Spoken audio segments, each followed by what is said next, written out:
And welcome back, everyone, to Brain Swap. So There's a glad you chat. join us. There's a chat that's already going on. Yeah. So thank you all so much for joining the chat early, which is great because we can start in on the discussion directly. Where today we're talking about giant robots. Giant robots. And the mecha genre, which is itself a bit of a misnomer, the mecha genre. But we're going to talk about why the mecha genre seems to have faded away since its heyday in the 1980s. So a bit of historical background here. First off, there have been giant robots since really the beginning of anime back in 1963. Oh, 1 second while we pause that. I'm gonna go ahead and pause that just so we don't get the bandwidth. Yeah. So there have been giant robots going back to the 60s, but the genre really took off in the 70s. And then in the 80s, we got just tons and tons of mecha series, from Gundam to Macross to VOTOMS, all sorts of mecha series. And it's split into two main divisions. There were super robots and real robots. So the first mecha were these super robots. They were these big things like Gigantor and Mazinger, and these big robots that kind of would sweep in and save the day at the end of the story. And then shows like Gundam brought in the idea of real robots, of robots that were handled more like military hardware. You know, they had pilots, but they also had engineers and repair people and technical manuals and all that stuff. And so real robot really took over for quite a while. You know, between Gundam and Macross and VOTOMS and those other shows, we had a lot of these things. And what's interesting is that while there were a few super robot franchises, those real robot shows spawned big franchises like Gundam and all the Macross shows and all the different VOTOMS stuff. So that was a big deal. But it seemed to fade away in the 90s. There were just fewer and fewer giant robot series. I would challenge you to think of a big giant robot series in the 90s. It didn't already exist back before then. And even today, we see an occasional giant robot series, but not so much. So it's really very difficult. It seems strange on the outside as to why that would fade away. As Master Chief Snake in the chat room points out, that there's Go Nagai super robot shows in the 70s, and they were certainly big. But yeah, it's kind of gone away. So any thoughts before we begin as to why that might be? Well, I'm kind of wondering, would Astro Boy qualify? That's a good question. As and autonomy, artificial intelligence. Yeah. Gundams don't really have the same autonomy. They require a pilot. How does that work into that sort of history and categorization? And that brings it back to that whole term of mecha. It's a little confusing because mecha literally just means sort of mechanical object in Japanese. So a motorcycle is mecha. Technically, you know, a fighter plane is mecha. But the mecha genre has come to refer to giant robots. Now, certainly, you know, the Astro Boy series you could call a mecha series because while Astro is about the size of like a 10-year-old boy, there are plenty of giant robots in the show. So he fights giant robots, and there's Pluto and all the other giant robots in the series. Well, normal size and giant robots. So technically, I would count Astro Boy as mecha, but really what you saw as the genre took off were things like Gigantor, where it was a separate machine that got called in to fight, or Teijin 28, as it was called in Japan. Always want to make sure folks we reference the original title. So really, when you're talking about mecha for the average general person, you're talking about several story tall robot centrally featured in the show, as opposed to Astro, where you have this young boy thing. And again, to that point, Gigantor does have some intelligence to him because he fights. The boy doesn't literally have a control panel for Gigantor and control him directly. But then with the real robot, absolutely, the giant robot is just a controlled machine, directly controlled by the pilot. Well, I kind of wonder if there wasn't a saturation of the market and then a necessary rest period for it, kind of like the period that this is not your father's Oldsmobile. Oldsmobile tried to rebrand itself because it had become so popular with a certain generation. Yeah. It stuck with them, and then everybody associated it with just that group, and it needed a time to rest before it came back on the market as a popular thing. But it never quite had that same push that the initial effort had. So I'm wondering if it was saturation of the genre. I think that's certainly part of it. There were so many of them, and they all started to kind of look the same. Now, Dee in the chat room suggests when I said there weren't a lot of giant robot series in the 90s, she asked about Escaflowne, or Dee asked about Escaflowne. And then Escaflowne started in the 90s, and it did, but I wouldn't count that a franchise. It was one TV show and a movie. So it really didn't boom, but it was certainly a remarkable and well-known mecha series. That is certainly true. And Dee also points out, if you're familiar with Power Rangers, same kind of concept. Piloted giant robot, just that's live action instead of animation. Some overlap in fandom there. Yeah, absolutely. Especially since Power Rangers created so many fans in America, which is certainly cool. So I think certainly saturation is part of it. I wonder if also it doesn't have to do with the kinds of stories those were telling as well. Kinds of stories, taking it from the realistic to the opera to what more fanciful, abstract. Well, and when you think about the standard super robot concept and the standard real robot concept, a super robot story is usually pretty formulaic. Again, think Power Rangers. There's a team of good guys and they use a giant robot to fight off bad guys. And that could be one of the Brave series back in the 80s. It could be any number of things. But super robot series tend to be kind of bad guys of the week. Something we've seen recently is the Super Robot Wars franchise, which are a set of video games that then spawn some OVAs and TV shows. And those are very much celebrations of the genre. And so you get lots of, and by the way, if you like giant robot series, the Super Robot Wars TV shows and OVAs are great because they are basically taking all of the stereotypes and cliches and prototypes and throwing them all in a TV show and saying it's not actually that character, but it's basically that character. We've just kind of renamed them, but it's an angsty pilot and all that kind of stuff. Ultraman brings back many childhood memories of wow. but that was more of a live action thing, but it did kind of overlap with the genre, just more. Now, Angel of Death, thank you in the chat room. You gave us an example, a big mecha franchise that started in the 90s, Neon Genesis Evangelion. Yeah, good point. That would that be something restarting the interest in that's the the genre, thing. or and kindling it? And Evangelion is certainly a response to mecha. It's certainly taking existing mecha concepts and moving, kind of pushing forward with them in terms of sort of commenting on those stereotypes and the genres and the kinds of stories that are being told. Evangelion's kind of a commentary on mecha in general. So in that sense, it's a little special because it's not just a giant robot series; it's also a commentary on mecha.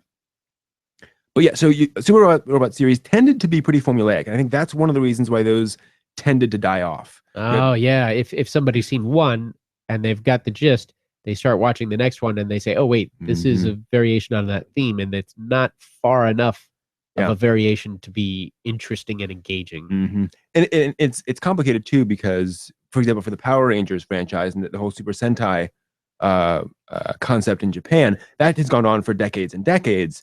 But it's also a special thing. It's kind of like The Simpsons, right? People keep watching The Simpsons because it's The Simpsons. Yeah, it just is this because it is. Yeah, exactly. So yes, those exist and they keep on going, but it is kind of its own thing. So I think that was a problem. And then in terms of the real robot genre, I think that's more complicated because real robot series, again, think Gundam, think Macross, those series tended to be aimed more at a teen market. They were more about teenagers coming to grips with their adulthood, right? Think Amuro Ray. He starts off as this this teenager who is just kind of toying around with computers at home, not like us at all.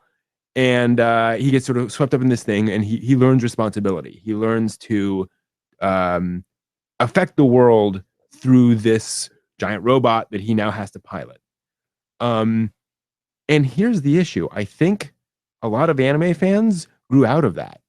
I think they kind of grew up. In the 90s, you see a lot more anime that are aimed at an older market. They're aimed more at older fans. So the genre needs to grow with its fan base then. Yeah, and I think, and certainly there are always 15-year-old fans, there are always 10-year-old fans.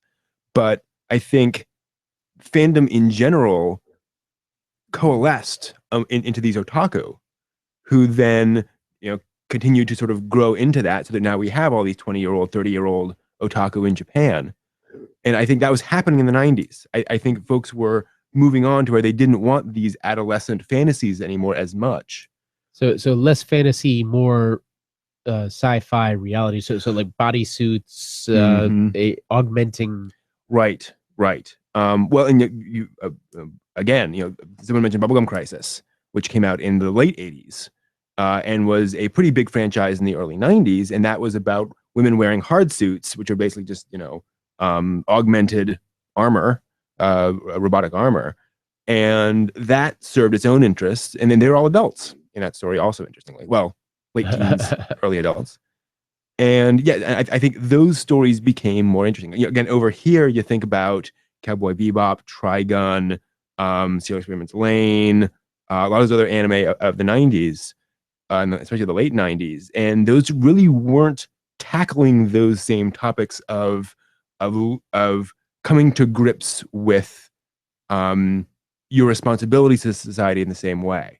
It was a more adult approach to that. And I think Mecha was having trouble using those metaphors and bringing those metaphors forward. Let's not forget, the 90s was a decade when Gundam itself had to kind of revamp itself, when they had to split off from Universal Century and make new universes. We've become too set in our ways. We have to break it and remold it in a way that will be able to reform the foundations of exactly. And yeah, so there are several of these forces all in there. Now, D asks in the chat room, what would you categorize the shows where there were mech suits? So again, like Bubblegum Crisis, I would call those mecha. Again, kind of in the same way that Astro Boy would be counted mecha. They are, but suits are different than giant robots. Well, but to some degree, as far as I'm concerned, a suit is basically a miniaturized Gundam. Yeah, and a miniaturized giant robot. That makes sense. An extension of your body, basically. Right. Kind of like a Iron Man is mecha, as far as I'm concerned. I never thought about it, but that completely makes sense. Absolutely. Yeah. And I think it's one of the reasons why Iron Man is one of the more popular Marvel characters in Japan, because that maps very directly onto he's wearing a hard suit from Bubblegum Crisis, basically. So it's hard to say, or it's easy to see where that's coming from. Are mech suits a subgenre? Liquidus says you could go that way. I would fold them into the mecha genre. I don't see a need to subgenreize it that much. What about model building and its influence on the genre? Did the model building? I mean, through the 80s and 90s, we saw all sorts of models come onto the market. Yeah. Did that at some point slow as well, or did that? That's a very good question. I don't know. I suspect that is probably part of it as well. Yeah, because I'm trying to remember past then seeing them, but maybe as I aged, I didn't see them as much because I didn't frequent the same spots. Yeah, and there are certainly and there are certainly there's certainly been plenty of plastic model kits for any given anime series that comes out. Right, they're going to merchandise that. There can always be more. Absolutely. And now that said, there was also kind of the backlash against that heavy merchandising, where the creators themselves were getting frustrated at how many model kits that they were expected, or how many different. So a good example was the anime series Gasaraki, which was a mecha series made by several legendary people in the anime and mecha industry. And they said there were only ever going to be 2 models of mecha in our show, because it's set in the modern day. In fact, it's set during the Gulf War, which is really interesting. And I have it on the shelf. There we go. The wall of anime. Yeah. And they said it is ridiculous to assume that even if you got giant robots, that it would immediately proliferate into 30 different varieties, right? You're not going to have all those different things being built. Think space exploration right now, right? It would cost so much to completely redesign everything. You just make a modification of it rather than SpaceX doesn't have 30 different kinds of rockets with different shapes and fins and all sorts of stuff. It'd be nice if we could change that. Everybody put money into space exploration. Definitely. But yeah, it's different, something like that. And that was really hard for them to merchandise because there was a very small number of different mecha model kits to buy. So you even saw that from the creators' perspective, where they were kind of pulling back to some degree from that aggressive. You see that with Ideon, for example, Space Runaway Ideon, or a lot of the early Gundam series, where almost every episode there's some new mobile suit, some new mecha being rolled out in the show, and that's just really hard to to tell an interesting story about. Two interesting points here. Transformers. Mecha. Now that's both animation and live action to some degree. There was Transformers animation, and then the live. Oh, the movies. Yeah, right. Yeah. By the way, we have a live studio audience today. Now, of course, Transformers is a little different because that was conceived and written in America and then animated in Japan. So the animators were working off of American stories and concepts. Well, the designs were from Japan as well. The actual mecha design. Yes. So the original mecha were all cast-offs of, I believe, the Brave series in Japan. They just were never used in those shows. And so I think it was Takara, the toy company, that offered them to Hasbro and said, "Hey, we have these leftover designs. If you want to do something with them for a show at some point, here you go. License them from us." So they licensed them and then said, "Okay, we're going to do this Transformers show." And then went back to a Japanese animation company and said, "Okay, you make the animation for us." So is that technically anime? It depends on how you define anime, because it was contract work done in kind of an American style for an American production company. Oh wow, that really kind of boils down to what is anime. Right, exactly. Yeah. So yeah, you can be on the fence on that, but in terms of kind of the strict definition of mecha, I would call it a mecha series. It is about large robots going around. They just happen to be intelligent robots, but certainly there. Now, interestingly, Master Chief Snake brings up some of the more recent anime series like Razafon and Brave Raideen, where Brave Raideen was created by Yoshihiko Tomino, the creator of Gundam. And one of the reasons why it's so big is because Tomino did so well with Gundam. And Brave Raideen was sort of it was a world and a concept, sort of a fantasy world that Tomino came up with and wrote some novels about, and then adapted it into an anime series, kind of like the Forgotten Realms, if you're familiar with that from D&D. So that was, its own thing. And then Razafon is definitely a reaction to shows like Evangelion.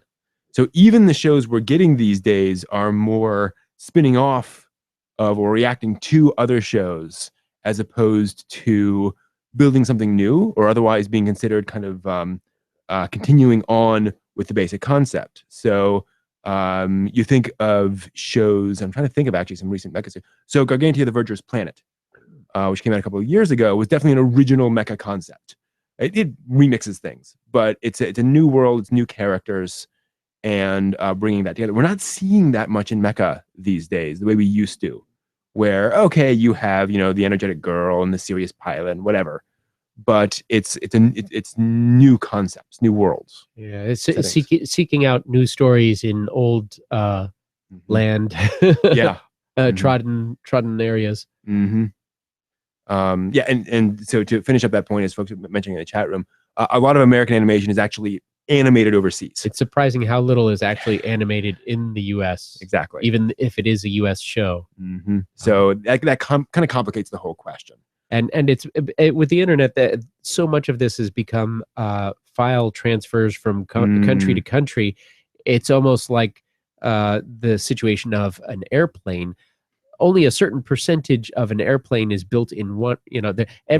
There's no the airplanes are not built in one country. There's like 70% is built here. These percentages are built there. Then they assemble them somewhere else, and it gets a little bit tricky.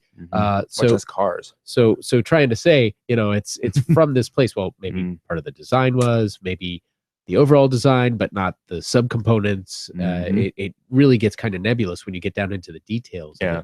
And by the way, as kind of proof of that from a sort of logical perspective, if you will, or just kind of thinking about it, if you go to Comic-Con, they will trot out the directors of their favorite animated series and all these, cartoons and so forth that they're making of DC characters and Marvel characters, and they'll trot out the voice actors.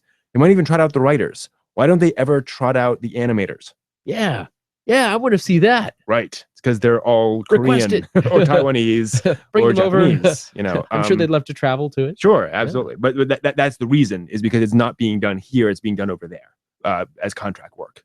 And so, I mean, they certainly could, but it's a far more complex process to actually do that. And also, I mean, not to get into conspiracy theory here, but the American companies don't want to advertise the fact their animation is actually being done overseas, right? They'd rather just not kind of bring that up and just kind of let it. Yeah. So it's one of those. We have outsourced your technical support.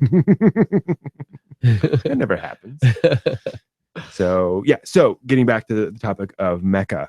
And this gets back to kind of what Mecha is all about. When you think about your standard real robot show, and even a lot of the super robot shows, especially the non-episodic ones, the story is one of a young person, usually a young man, young boy,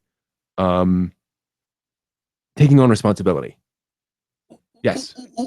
Professor Brent. Mm-hmm. Would androids qualify as Mecha? Yes. Yes. That's what a transformer is. But humanoids kind of moving over more towards the sci-fi side and less towards robots and giant robots, but towards the combination of humans and machines as one integrated, so not just coexisting, but integrated unit. So I'll put it this way. As far as I'm concerned, technically speaking, Ghost in the Shell is Mecha. I was just thinking that was the example I was going to ask. They're cyborgs. So there is that Mecha component to it. Again, you can get a little silly with this. You can what say, percentage is Mecha? What percentage? Right. If a character has a 13% slice of life, 14%. You can have these sci-fi shows where characters have weird elements to them. But yes, and this gets into that element. The difficulty with the Mecha genre is that it's describing both an element of the setting, if you will, and a style of story, right? So there is Mecha in the sense that there are giant robots in it, and there's Mecha in the sense that it is about advanced mechanical devices and how we interact with them. And you have the Tachikoma and Ghost in the Shells too, certainly. So those are certainly Mecha in any reasonable sense, unless you only consider Mecha to be humanoid. So AIs. Would AIs fall under? I wouldn't think so. They're not really mechanical. Yeah, there's mechanical. You think of like gears somehow being involved, or some sort of servos or control feedback loops. Yeah. So again, getting back to the core of it, if a story is about people learning responsibility, how universal is that story? Oh, I'd have to say everybody goes through that process, and some people learn the lesson quickly, and some people it seems like they're continually learning the same lesson over and over again. Sure. Is it so universal that story will always be popular?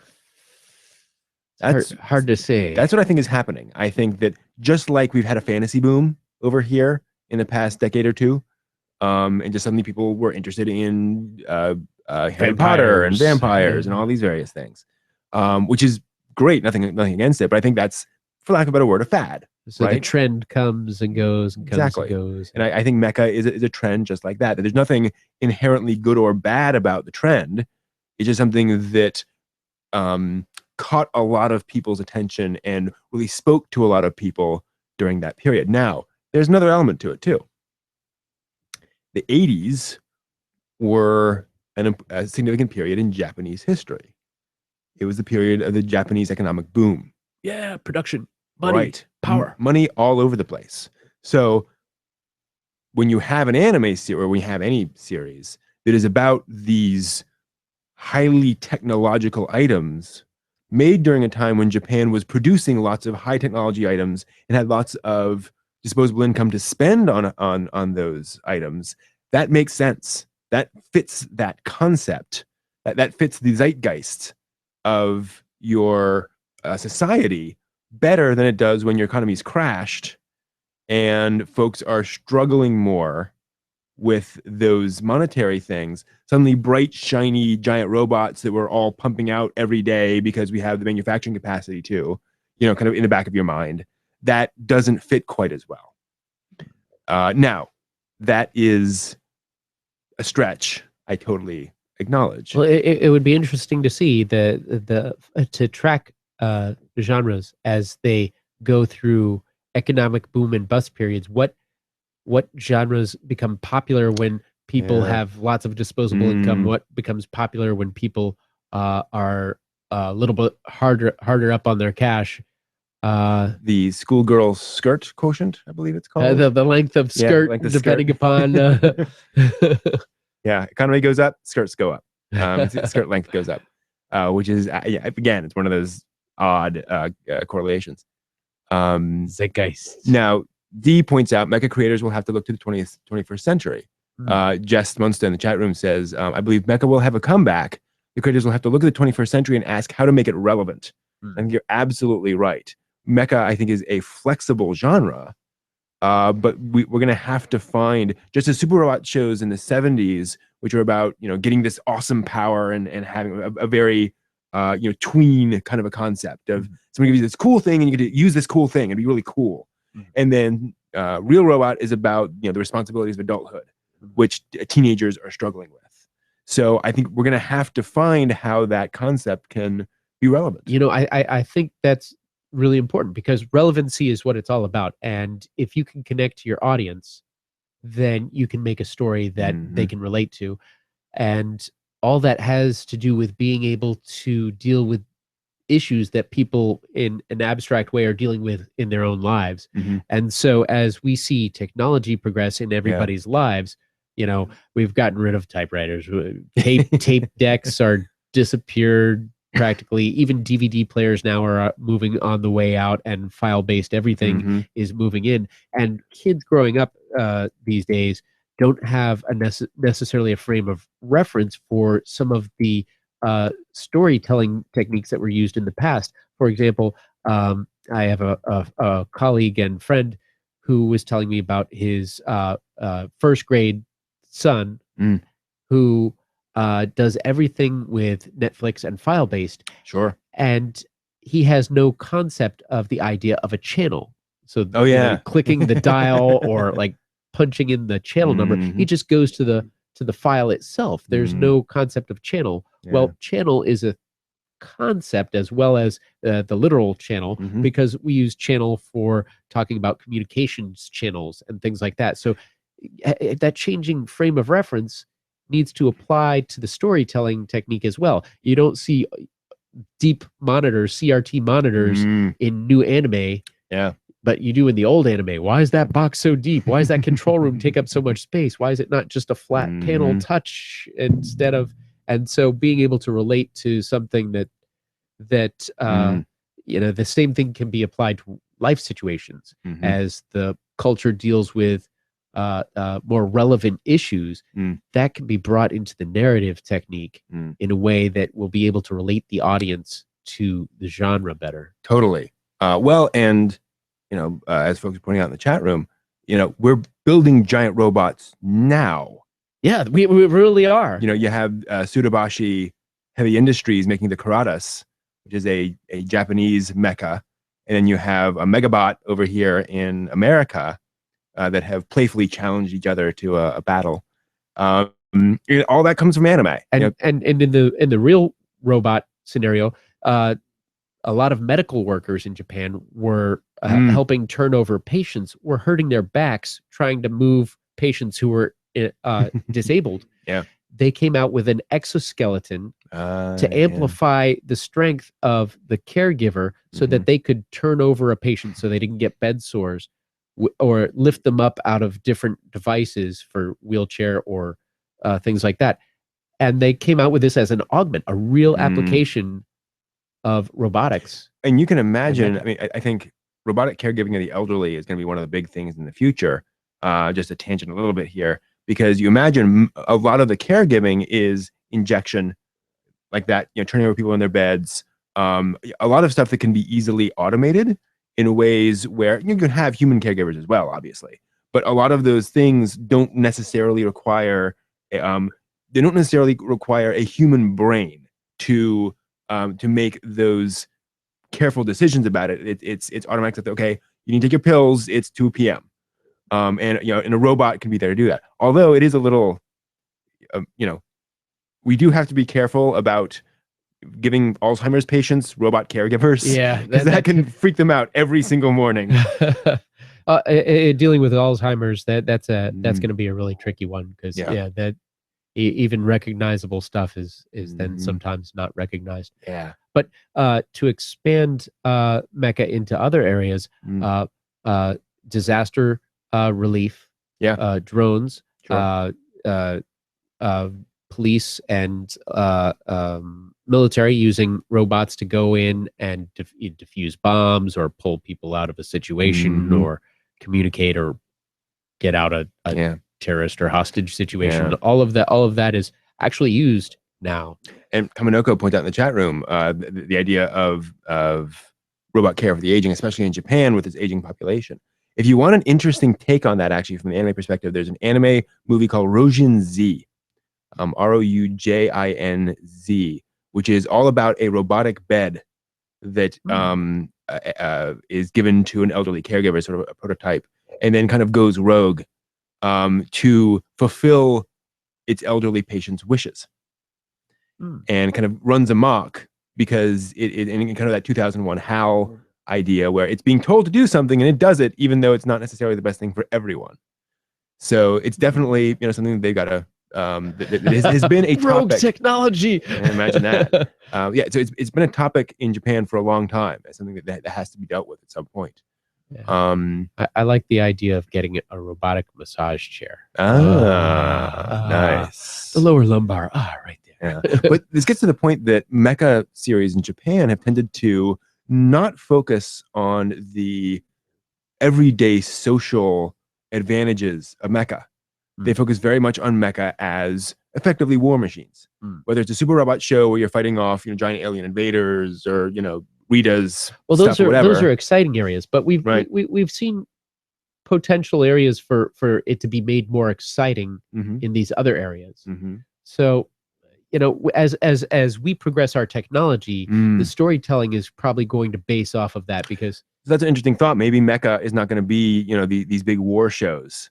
Or these big, you know, episodic shows micro about machines, aliens, right? Nano mecha. Yeah, well, that's been done. You know, those shows are out there too. So there are plenty of those ways of addressing the mecha genre if it's going to be relevant. Maybe it won't. You know, maybe the mecha genre is something that fit for a long time, and now it's just not as relevant to us. Biomachines, genetics. Stuff like Parasite, combining sort of a genetic bio change rather than I don't know. Yeah, might be. Yeah, could well be. And also to be fair, you know, the mecha genre grew out of, and anime started in the 60s, giant robots started in the 60s, which was the beginning of the Japanese economic boom. It was a time of great technological progress, and mecha were, to a degree, symbols of that progress. They were these big, very complex mechanical machines that everyone knew would be difficult to manufacture, that still somebody figured out how to do it. So they were indicators that mankind could overcome technical problems. The inspiration of art influencing science, then science influencing art. That feedback loop creates so many innovations. You know, the Motorola Star Trek communicator all the way to Mecha robotic prosthetics. Here we've got somebody who comes out with, Full Metal Alchemist. You've got a mechanical prosthetic. Now they've been working in that direction. Somebody comes up with the dream in artwork, in a story, and the inspiration for the idea then generates, well, engineering, hey, we could do part of that. And then somebody says, oh, well, we could build on that part that you built on. Well, and I would argue that's what's been happening with technology for decades and decades. We see rocket ships in science fiction, and so we build them in real life. We see Star Trek communicators, and we build them in real life. And there's always been this dialogue between art and reality to make things go back and forth. Now, Liquidus points out in the chat room, the question is, should Mecha do things differently now? Is Mecha trying to do things differently now? And especially with the idea of kind of the meta Mecha genre. So the idea of things like Razafon and Evangelion and these other shows that are really trying to, if not reinvent, then approach Mecha from a higher level view and come at it from that perspective. I think that is certainly true, although that's also, to that point, that's something that's happening generally. Folks are being meta about anime in lots of different shows. We talked about Haruhi several times on here. And things like Watamote, a good example of kind of a meta show, because it's about an otaku within an anime series. So, yeah, I think there's a lot of that, going on that we kind of, and Ray Kurzweil on the demo, certainly that. Now, folks in the chat room are also mentioning Armored Core. That's another point, is that the mecha genre has also, in a sense, shifted into video games. Yeah, I would say there's huge overlap now. You develop a wireframe for one, you've got 3D CG for the other, and everybody with the technology coming along with virtual reality, gloves and augmenting that, you have your interactive storylines now. Yeah, I be developed there. Yeah, I think we've seen mecha become, I wouldn't say necessarily more popular in video games than in anime, but there's certainly a thriving number of mecha video games. And it's possible that is, to your point, something where it fits video games much more easily. You can wireframe up something and then build up a bunch of variations much more easily than you can, say, with animation, where you still got to draw every single one. Yeah, that is that could be kind of where that shifted over, where that just makes more sense in video games. And everybody loves vehicles. There's something about playing a game where you use a vehicle, and so from that respect, I don't think it'll ever disappear, because there's always going to be the ship, the craft, the suit. And you see that in Japan with the Gundam battle pods, where you're literally getting into a cockpit, if you will, and piloting your Gundam, which is amazing and awesome and very immersive. And that, again, is an example of sort of art imitating science, imitating art, imitating life, where you have this anime thing, which then becomes the real thing, and back and forth. Liquidus. No VR Evangelion. I don't want to feel the ejection core. Oh yeah, no. Let's not do that. The snaps is connecting. Oh no, disconnect the wavelengths. Exactly. And also to that point, and this is kind of an interesting aspect of it, one of the things that is, I think, so appealing about mecha is that sense of what it would be like piloting one. As much as we enjoy the stories of Gundam or Macross or whatever, I want to pilot. You want to be in there with all that stuff going on around you. What? It doesn't require keys? Yes, they left it unlocked. Exactly. So, and I think it's one of the reasons why it's taken off in video games, because you do feel more like you're in that suit, fighting those enemies, than you do watching the anime series necessarily.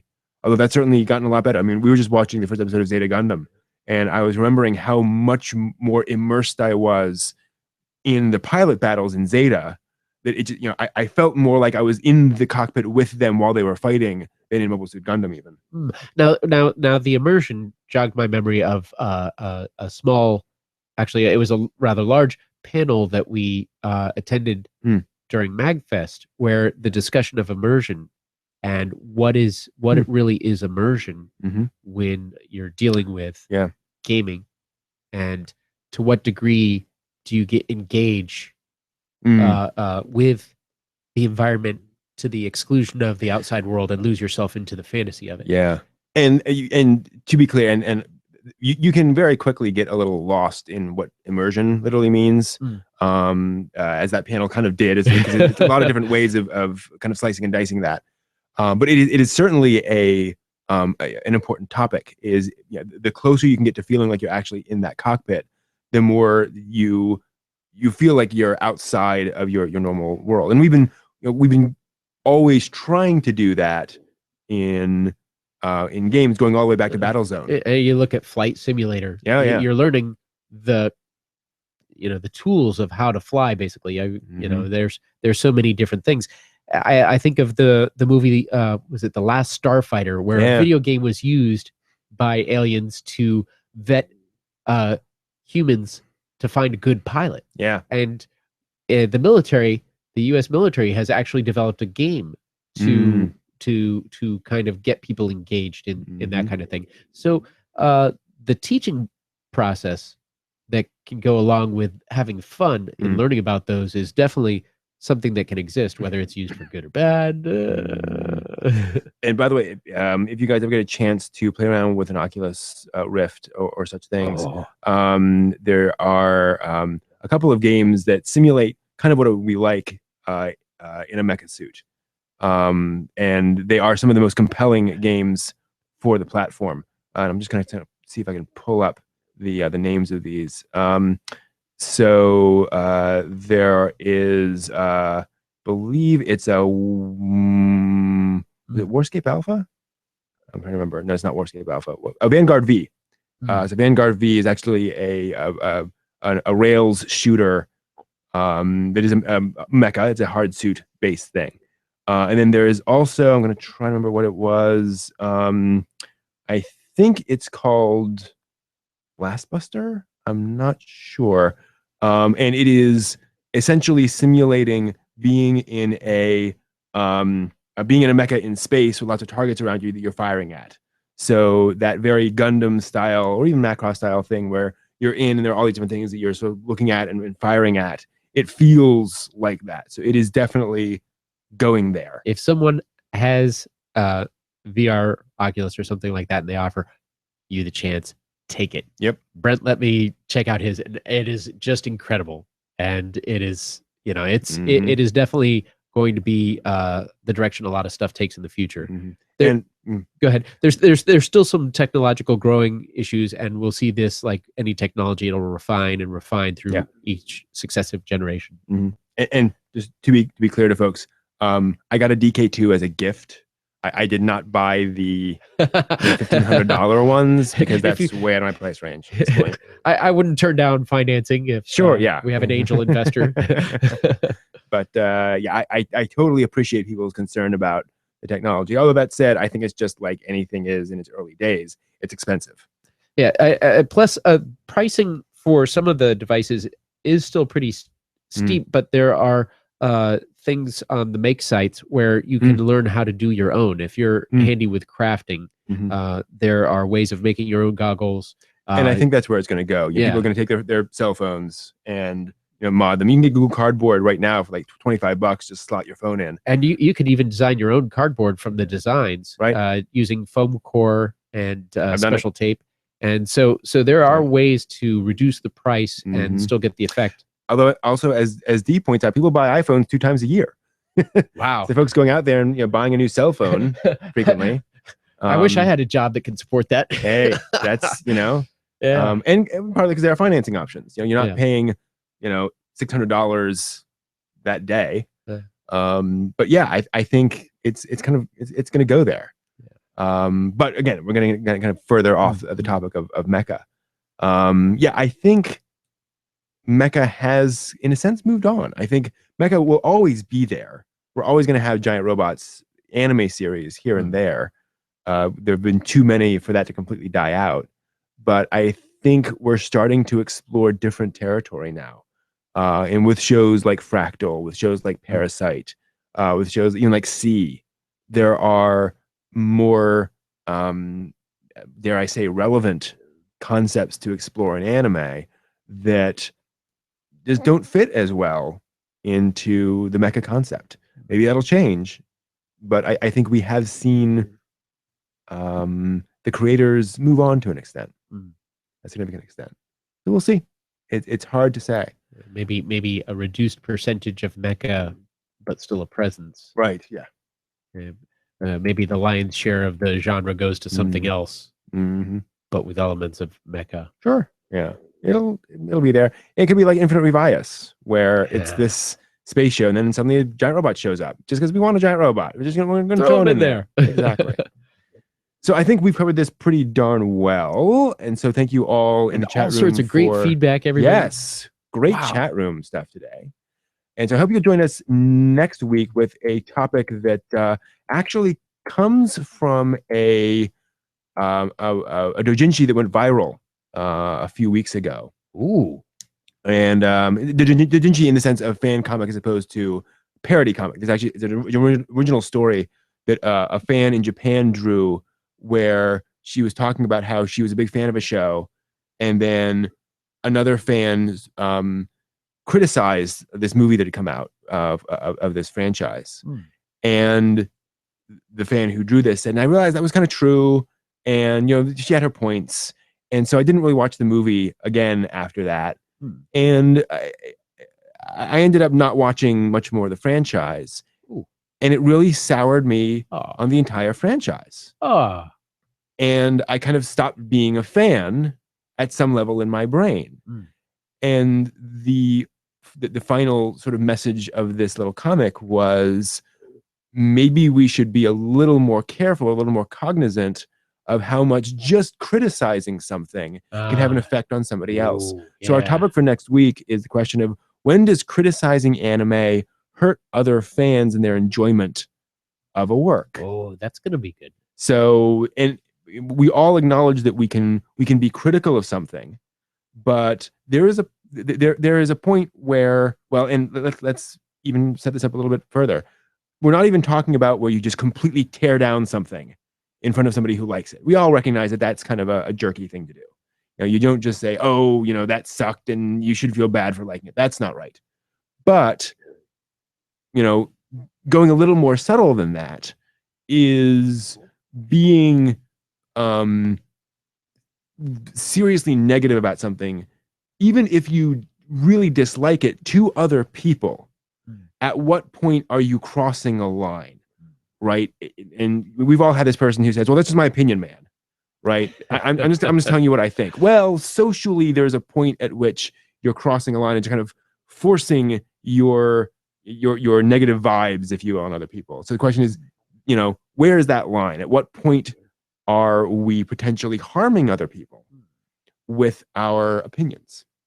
So we will see. Mobile Love Alternative. Yes, that's kind of an interesting show. Everything old is new again. Everything old is new again. So yes, thank you all very much for joining us in the chat room and otherwise watching, all of you. Again, thanks very much, and we will see you all next week. Take care, guys. Thanks for joining. Yep.